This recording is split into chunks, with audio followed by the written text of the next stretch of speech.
നമ്മളെല്ലാവരും ചെയ്യേണ്ടത് എന്താണെന്ന് ചോദിച്ചാൽ, ഇന്ന് കാലമൊക്കെ വളരെ മോശമായ കാലമാണ്. മഹാനാവുന്ന വസാരി ഇമാമ തങ്ങൾ പറഞ്ഞതുപോലെ, ലാ യംബഗി ലിൽ ഇൻസാനി അൻ യുത്രിക ലിസാനഹു ഫീമാ യഅരിഫു വഫീമാ ലാ യഅരിഫ്. അറിയണ സംഗതി അറിയാത്ത സംഗതിയിലൊക്കെ അതിലൊക്കെ സംസാരിക്കാൻ വേണ്ടി മെനക്കിടാം. അത് ശരിയല്ല എന്നാണ്. നമുക്ക് അറിയണതാവട്ടെ അറിയാത്താവട്ടെ അതിലൊക്കെ കയറി സംസാരിക്കുക. അതിന് നമ്മൾ പോകാൻ പാടില്ല. മറ്റൊന്ന് വയതദഖല ഫീമാ യഅനീഹി വഫീമാ ലാ യഅനീഹി. ഓന് ആവശ്യമുള്ളതിലും ആവശ്യമില്ലാത്തതിലൊക്കെ പോലെ ഇടപെടുക, അതിലൊക്കെ കയറി. അത് നമ്മൾക്ക് അത് ചിലത് നല്ലതാവും, ചിലത് മോശമാവും. അപ്പം ആവശ്യമുള്ളതും ആവശ്യമില്ലാത്തതിലൊക്കെ കയറി ഇടപെടുന്ന പ്രവൃത്തിയും നമ്മളിൽ നിന്നുണ്ടാവാൻ പാടില്ല. എങ്ങനെ മിൻ ശുഊനിൽ ആഖരീൻ, മറ്റുള്ളവരുടെ കാര്യങ്ങളിൽ അത് വേണ്ടതിലും വേണ്ടാത്തതിലൊക്കെ ഇടപെടുന്ന പണിയല്ലേ എന്ന് നമ്മൾക്കുള്ളത്. ഈ പണി നമ്മളേക്ക് ഉണ്ടാവാൻ പാടില്ല. അത് പണ്ഡിതന്മാരാവുന്ന നമ്മളിൽ നിന്നുണ്ടാവാൻ പാടില്ല. പ്രമുഖരാകുന്ന വ്യക്തികളിൽ നിന്നുണ്ടാവാൻ പാടില്ല. ദീനിക്ക് നേതൃത്വം നൽകുന്ന ആരിൽ നിന്നും പ്രത്യേകിച്ചുണ്ടാവാൻ പാടുള്ളതല്ല, സാധാരണക്കാരിൽ നിന്നും ഉണ്ടാവാൻ പാടില്ല. ഫലായദഉ സിർറൻ ഇല്ലാ അദഅഹു, രഹസ്യമാക്ക വെക്കേണ്ട ചില സംഗതികളുണ്ടാവും. അങ്ങനത്തെ സംഗതികളെ പോകാൻ പരസ്യമാക്കിക്കൊണ്ടേയിരിക്കും.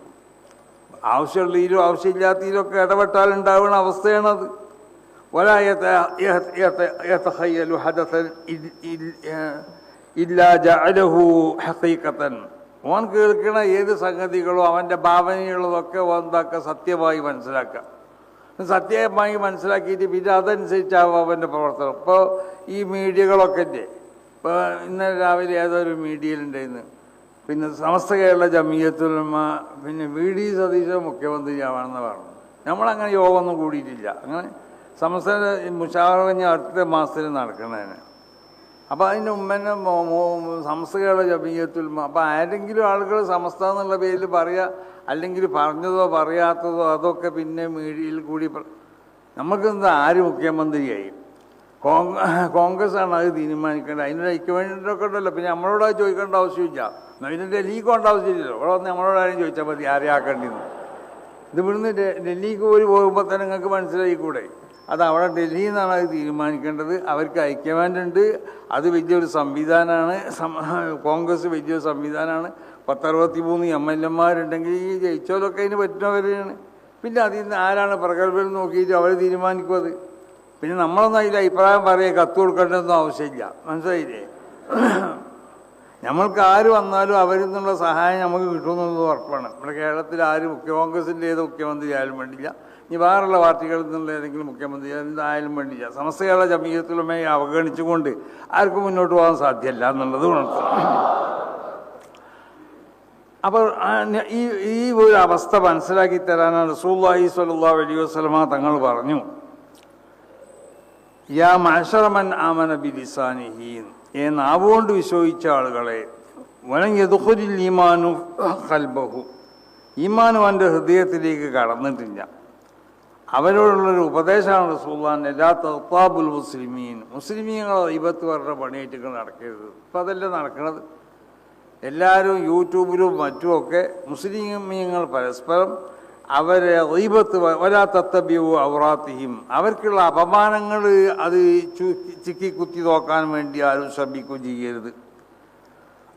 ഫഇന്ന മൻ തതബ്ബഅ ഔറാത്തിഹിം, മുസ്ലിമീങ്ങൾ പരസ്പരം അവർ, മുസ്ലിമീങ്ങളത് മാത്രമല്ല മുസ്ലിമീങ്ങളോട് പറഞ്ഞു എന്നുള്ളൂ. ആര്യ അപമാനങ്ങൾ, ആ അപമാനങ്ങൾ ഒരാൾ ചിക്കി കുത്തി നോക്കി അതിനെ പരസ്യമാക്കാൻ വേണ്ടി ശ്രമിച്ചാൽ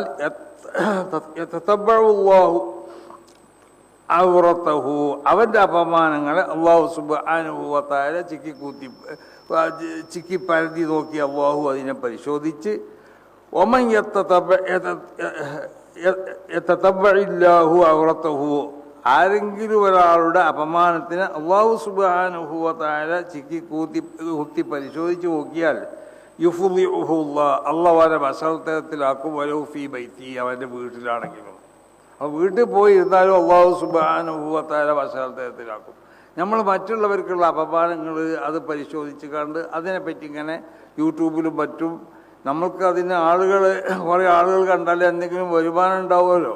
ആ ഇതൊക്കെ ഉദ്ദേശിച്ചുകൊണ്ട് പലതും പ്രചരിപ്പിക്കണ ഒരു കാലഘട്ടമാണെന്ന്. അപ്പോൾ ആ പണിക്ക് നമ്മൾ നിൽക്കാൻ പാടില്ല. ഓരോരുത്തരെ പറ്റിയും പലതും ഉള്ളതും ഇല്ലാത്തതും പ്രചരിപ്പിക്കപ്പെടുന്ന കാലഘട്ടമാണ്. അപ്പോൾ അത് നമ്മൾ ഏറ്റെടുത്ത് പിന്നെ നമ്മളത് പറഞ്ഞുകൊണ്ടെടുക്കുക. അതുപോലെ നമ്മൾക്കുണ്ടാകുന്ന മറ്റൊരു സ്വഭാവമാണ് ഇന്ന അക്സറന്നാസ് മിൻ ആദത്തിഹിം അൻ യഅ്മുറുന്നാസ ബിൽ മഅറൂഫ്. നമ്മളൊക്കെ സ്വഭാവം അതാണ്. ആരോടെങ്കിലും എല്ലാവരോടും നല്ലത് കൊണ്ട് നമ്മൾ കൽപ്പിക്കും, ഇത് അത് ചെയ്തോ എന്നൊക്കെ. എന്നാൽ ഫൈദ ആൽ അംറു ഇലാ അൻഫുസിഹിം, നമ്മളിലേക്ക് കാര്യം എത്തിയാൽ തറക്കൂഹു, നമ്മൾ വല്ല അമ്മാടിത്തരം ചെയ്തു നോക്കാം.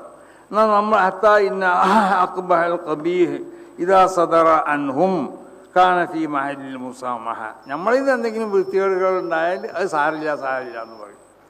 നേരെ മറിച്ചോ വൈദാ സദറ അൻ ഗൈരിഹിം, വേറെ സാധാരണക്കാരിൽ നിന്നുണ്ടായതാണെങ്കിലോ കാന ഫീ മഹല്ലിൽ മുനാസ, എൻ്റെ മോൻ അങ്ങനെ ചെയ്യാൻ കാരണം ഈ ഒരു അവസ്ഥയെ നമ്മൾ ഉപേക്ഷിക്കണം. അപ്പോൾ നമ്മൾ മുഅ്മിനീങ്ങളാവുന്ന നമ്മൾ ജനങ്ങളോട് നല്ലത് കൽപ്പിക്കാം, അത് കുഴപ്പമില്ല. പക്ഷെ നല്ലത് കൽപ്പിക്കുമ്പോൾ ആ നല്ലത് കൽപ്പിക്കാനുള്ള ക്വാളിറ്റി നമ്മൾക്ക് ഉണ്ടാവണം. നേരെ മറിച്ച് നമ്മളിൽ നിന്ന് വല്ല വൃത്തികേടുകൾ ഉണ്ടാവുമ്പോൾ അത് കുഴപ്പമില്ല എന്ന് പറയുന്നൊരവസ്ഥ. മറ്റുള്ളവരിൽ നിന്ന് എന്തെങ്കിലും വൃത്തികേടുകൾ ഉണ്ടായിക്കുകയാണെങ്കിൽ അതിനെ പൊക്കി പിടിച്ചുകൊണ്ട് അതിനെ വലിയ സംഭവമായി കൊണ്ട് മാറ്റി ചെയ്യുക. അപ്പോൾ ഈ അവസ്ഥ ഉണ്ടാവാൻ പാടില്ല. അതുകൊണ്ടാണ് മുഅല്ലിമീങ്ങളും അതുപോലെ സദറന്മാരും മുദരിസന്മാരും ഖതീബന്മാരും ഒക്കെ, ഞാൻ അടക്കമുള്ളവരൊക്കെ എല്ലാവരും നമ്മളെ ജീവിതം എന്താവണം, അതൊരു വിശുദ്ധമായ കഴിയണത്ര ഇസ്തിഖാമത്തിന് മേൽ ഇസ്തഖീമു വലം തുത്തീഖൂദ, ഇസ്തിഖാമത്തിന് നിങ്ങൾ ഉണ്ടാക്കണം. പക്ഷെ നിങ്ങൾക്കത് കഴിയൂല എന്ന് പറഞ്ഞാൽ അതിൻ്റെ അർത്ഥം ഉണ്ടാക്കണ്ടെന്നല്ല, കഴിയണമാതിരി ഉണ്ടാക്കണം എന്നാ. കാരണം അമ്പിയാക്കന്മാർ ഇവിടെ ജീവിച്ചതുപോലെ കറാഹത്ത് തൊട്ട് ഒഴിഞ്ഞിക്കാൻ നമുക്ക് കഴിയോ? ഖിലാഫുലൗലിയിൽ നിന്ന് ഒഴിഞ്ഞിക്കാൻ നമുക്ക് കഴിയോ? കറാഹത്തുനിന്ന് ഒഴിഞ്ഞിക്കണം, ഖിലാഫുലൗലിയിൽ നിന്നൊക്കെ ഒഴിഞ്ഞിക്കണം. ഒക്കെ മൻഹി തന്നെയാണ്, കുറ്റണ്ടോലി എന്നുള്ളതല്ല, ഹറാമെന്ന് മാത്രം ഒഴിഞ്ഞെന്നാൽ പോരാ. പക്ഷെ നമുക്കതിന് കഴിയൂലല്ലോ, നമ്മൾ സാധാരണക്കാരല്ലേ. അപ്പം കഴിയണത്ര ഇതിൽ നിന്നൊക്കെ ഒഴിഞ്ഞ് കറാഹത്തുനിന്ന് ഒഴിഞ്ഞിക്കുക, ഖിലാഫുലൗലി ഹറാമെന്ന് നിർബന്ധമായിട്ട് ഒഴിഞ്ഞിക്കുക. വാജിബാത്തുകൾ മാത്രം ചെയ്താൽ പോരാ, സുന്നത്തായ അമലുകളും ചെയ്യണം. അത് മാത്രം പോരാ, ശറഈയാവുന്ന ആദാബുകളും കൂടി പരിഗണിക്കണം. പണ്ട് സൂഫിയാക്കളാവുന്ന ആളുകളൊക്കെ കണ്ടില്ലേ, ഒരു തൂണിൻ്റെ അവിടുന്ന് മറ്റേ തൂണിൻ്റെ അവിടേക്ക് അങ്ങോട്ട് ചെല്ലുമ്പോൾ അവരുടെ കയ്യിൽ മിസ്വാക്ക് ഉണ്ടാവും, അപ്പം മിസ്വാക്ക് ചെയ്യും. അതാണ് ശറഈയായ ആദാബുകൾ എന്ന് പറഞ്ഞാൽ. നമ്മളിപ്പോൾ നടന്നിപ്പോൾ ഇങ്ങനെ നമുക്ക് അങ്ങനെ മിസ്വാക്ക് ചെയ്യാൻ കഴിയും. അപ്പോൾ കഴിയണത്രേ നമ്മളെന്താവണം, ശറഈയാവുന്ന ആദാബുകളെ പൂർണ്ണമായും കൊണ്ടിട്ട് അതിന് ചെയ്യാൻ വേണ്ടി നമ്മൾ ശ്രമിക്കുക. സുന്നത്തായ സംഗതികളെ കഴിയണത്ര ചെയ്യുക. അങ്ങനെ നമ്മളെ പ്രവർത്തനങ്ങൾ ജനങ്ങൾക്ക് അത് മാതൃകയാവണം. റസൂലുള്ളാഹിൻ്റെ പ്രവർത്തനം കണ്ടല്ലേ സഹാബത്തൊക്കെ അധികം റസൂലുള്ളാഹിൻ്റെ വാക്കുകളല്ലോ, നബിൻ്റെ പ്രവർത്തനങ്ങളിലോട് പിൻപറ്റുകയാണ്. നബിനെ കൊണ്ട് മാത്രം മുഖ്തസ്സാസല്ലാത്ത എല്ലാ പ്രവർത്തികളും അത് നോക്കി നടക്കുന്ന സഹാബത്ത്. അബ്ദുല്ലാഹി ഇബ്നു ഉമർ തങ്ങൾ തന്നെ പറയുന്നുണ്ട്, ഇന്നി ഇർതഖൈതു അലാ വഹരി ബൈത്തിലാണ്, അല്ലെങ്കിൽ അലാ വഹരി ബൈത്തി ഹഫ്സ, എൻ്റെ സഹോദരി ഹഫ്സ റളിയല്ലാഹു തആല എൻ്റെ വീടിൻ്റെ മേൽക്കൂരമേൽ ഞാൻ കയറിയിരുന്നു, അല്ലെങ്കിൽ ഞങ്ങളുടെ വീടിൻ്റെ മേൽക്കൂരമേൽ തന്നെ കയറിയിരുന്നു. റസൂലുള്ളാഹി സ്വല്ലല്ലാഹു അലൈഹി വസല്ലമ തങ്ങൾ കക്കൂസായും കൊണ്ട് ചുറ്റിക്കെട്ടപ്പെട്ടതായ ഒരു സ്ഥലം, അതിൻ്റെ മുകളിൽ മേൽക്കൂര ചെയ്യുന്നു. അവൾക്ക് റസൂലുള്ളാഹി കടന്നപ്പോൾ അബ്ദുല്ലാഹി ഇബ്നു ഉമർ മോള് പോയി നോക്കിയെന്നാണ്. ഇത് നമ്മളാരെങ്കിലും ഒരാൾ കക്കൂസ് പോയാൽ മേലെ പോയി നോക്കിയെന്ന് പറയുമോ?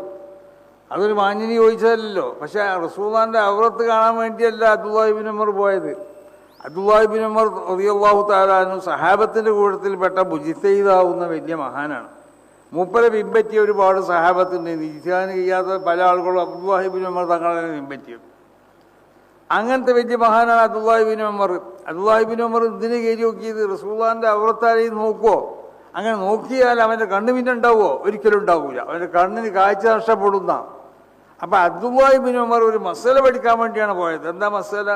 കക്കൂസായും കൊണ്ട് പ്രത്യേകം ചുറ്റിക്കെട്ടപ്പെട്ട സ്ഥലത്ത് റസൂലുള്ളാഹി എങ്ങോട്ട് തിരിച്ചാണ് ഇരുന്നതെന്ന് റസൂലുള്ളാഹിൻ്റെ തല കണ്ടാൽ മതി. ആ തല നോക്കാൻ വേണ്ടി പോയതാണ്. റസൂലുള്ളാഹി ബൈത്തുൽ മഖ്ദിസിനാണോ തിരിഞ്ഞിരുന്നത്, അല്ല കഅബത്തിലേക്ക് തിരിഞ്ഞോ, അല്ല എങ്ങനെയാണ് നബി അവിടെ ഇരുന്നത്?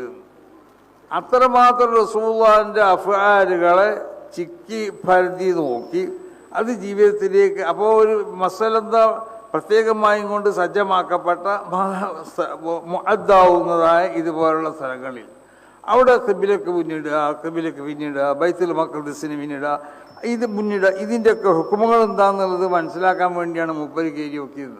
ഇത്രമാത്രം കേരി നോക്കി അത് പഠിച്ച് അത് ജനങ്ങൾക്ക് പകർത്തപ്പെടാൻ പറ്റുന്നതായ സ്വഭാവത്തിലായിരിക്കും നബി അവിടെ എഴുതിയിട്ടുണ്ടാവുക. അവൻ നബീൻ്റെ തല കണ്ടാൽ മതി എവിടേക്കാണ് തിരിഞ്ഞിരിക്കുകയെന്നുള്ളത്. അപ്പം നബിൻ്റെ പ്രവർത്തനങ്ങളൊക്കെ അങ്ങനെ റസൂലുള്ളാഹിനെ കൊണ്ട് മാത്രം മുക്തസായ അതല്ലാത്ത എല്ലാ കാര്യങ്ങളും അത് ജീവിതത്തിൽ സഹാബത്ത് പകർത്തുകയാണ് ചെയ്തത്. അത് പകർത്തപ്പെടാൻ പറ്റുന്നതായിരുന്നു റസൂലുള്ളാഹിൻ്റെ സ്വഭാവ ഗുണങ്ങൾ, ജീവിതത്തിലുണ്ടാവുന്ന ഓരോ പ്രവർത്തനങ്ങളും എന്നതുപോലെ നമ്മളെ മാതൃകയാക്കുന്ന ഒരു വിഭാഗം ആളുകൾ ഇവിടെ ഉണ്ടാവും. അവർക്ക് മാതൃകയാക്കപ്പെടാൻ പറ്റുന്നതായ സ്വഭാവ ഗുണങ്ങളാവണം നമ്മളിലുണ്ടാവണം. അതോടുകൂടി നമ്മളെ ആശയങ്ങൾ അത് വലുതാണ്, ആദർശങ്ങൾ വലുതാണ്. ആ ആദർശങ്ങളുടെ പ്രചരണം, ആ ആദർശങ്ങൾക്കെതിരിൽ ആര് ശബ്ദിച്ചാലും അവൻ്റെ എതിരിൽ നമ്മൾ ശ്രദ്ധിക്കാൻ നമ്മൾ തയ്യാറാവണം. അതിനെ ഒരിക്കലും പേടിക്കേണ്ട ആവശ്യമില്ല, എവിടെയും പേടിക്കാൻ പാടില്ല. നമ്മൾക്ക് നല്ല ധൈര്യം ഉണ്ടാവണം. അപ്പോൾ അതുകൊണ്ടിട്ട് ആശയം പറഞ്ഞതുകൊണ്ട് എന്താ ഇവിടെ ദീൻ പറഞ്ഞുകൊണ്ട് ഇവിടെ ദീൻ പറയാൻ പറ്റൂല എന്നുണ്ടെങ്കിൽ പിന്നെ ഇവിടെ ജീവിക്കണം, ആലിമായി ജീവിക്കണം.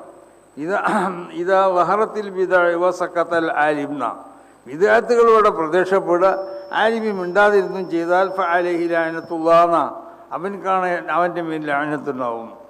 അപ്പോൾ അതുകൊണ്ടിട്ട് വിദേഹത്തിൻ്റെ ആളുകൾക്ക് ഇവിടെ ശബ്ദിക്കുക, നമ്മളതിന് മറുപടി പറയേണ്ടെന്നാണോ? അവർ പറഞ്ഞാൽ നമ്മളതിന് മറുപടി പറയണം. അതാണ് നമ്മളെ മഹാന്മാരാവുന്ന സമസ്തൻ്റെ പാരമ്പര്യം. അതാണ് സമസ്തൻ്റെ ഉസ്താദന്മാർ നമുക്ക് പഠിപ്പിച്ചതാണ്. അതാണ് ഇതിനാന്ന് ഞാൻ പറഞ്ഞല്ലോ. അങ്ങനെയാണ് മഹാന്മാരാവുന്ന അന്നത്തെ നമ്മളെ മശായിഖന്മാരും നമ്മളെ ഉസ്താദന്മാരൊക്കെ നമുക്ക് പഠിപ്പിച്ചിട്ടുള്ളത്. അതാണ് ദീനിൻ്റെ സ്വഭാവം എന്നുള്ളത്. ആ നിലക്ക് ആദർശം വലുതാണെന്ന് മനസ്സിലാക്കി ആദർശത്തിന് വേണ്ടി ആണ് നമ്മളിവിടെ, അതിൻ്റെ സംരക്ഷണമാണ് സമസ്ത കേരള ജമിയത്തുൽ ഉലമയുടെ ഏറ്റവും പ്രധാനമായ ലക്ഷ്യം. അതുകൊണ്ട് ആദർശം സംരക്ഷിക്കാൻ വേണ്ടി ആദർശ സമ്മേളനങ്ങളൊക്കെ നടത്തിക്കൊണ്ടിട്ട് ജനങ്ങൾക്ക് അവിടെ ഏതെങ്കിലും മുജാഹിദ് വന്ന് എന്തെങ്കിലും പ്രസംഗിച്ചാൽ അവിടെ അവർക്ക് തശ്വീസ് വരും, മനസ്സിലായോ? ആ തശ്വീസ് നീക്കി കൊടുക്കേണ്ട പണിയാണ് നമ്മൾക്കുള്ളത്. അപ്പോൾ അതിൻ്റെ ഇതിൽ ശബ്ദിക്കുക തന്നെ വേണം. അങ്ങനെ ശബ്ദിച്ചുകൊണ്ട് ആദർശ സംരക്ഷണത്തിന് വേണ്ടി നമ്മളൊക്കെ തയ്യാറാവണം. അതിന് ഈ നിങ്ങൾക്ക് സദനന്മാരാവുന്ന നിങ്ങൾക്കും മറ്റ് മാലിന്യങ്ങൾക്കൊക്കെ അള്ളാഹു സുബ്ഹാനഹു വ തആല തൗഫീഖ് നൽകട്ടെ. എന്താണ് അള്ളാഹു തൗഫീഖ് ചെയ്യട്ടെ എന്ന് ദുആ ചെയ്തുകൊണ്ട് ഈ യോഗം ഉദ്ഘാടനം ചെയ്തതായി പ്രഖ്യാപിക്കുകയാണ്. ഞാൻ ഒരു ആഖിറത്തിൽ നമ്മളെ വിജയികളെ കൂട്ടത്തിൽ ഉൾപ്പെടുത്തട്ടെ. ഇവിടെ ഈ സമുദായത്തിലുണ്ടായിരുന്ന ഈ ഐക്യം അത് നമ്മൾ കാത്തു സൂക്ഷിക്കണം. ഈ ജനങ്ങളിടയിലുള്ള ഈ ഐക്യം ഇത് നമ്മൾ കാത്തു സൂക്ഷിക്കണം. അതിനുവേണ്ടി പ്രവർത്തിക്കുന്നവരാണ് നമ്മൾ. അതിന് വിരുദ്ധമായ ഒന്നും നമ്മളെ പ്രവർത്തനങ്ങൾ നമ്മളെ വാക്കുകളൊന്നും ഉണ്ടാവാൻ പാടില്ല. അതുകൊണ്ടിട്ട് ആദർശ സംരക്ഷണത്തിന് നമ്മൾ പിന്നോട്ട് വെക്കാനും പാടില്ല എന്നെല്ലാവരും ഉണർത്തിക്കൊണ്ട് ഞാൻ ഉപസംഹരിക്കുന്നു. അസ്സലാമു അലൈക്കും.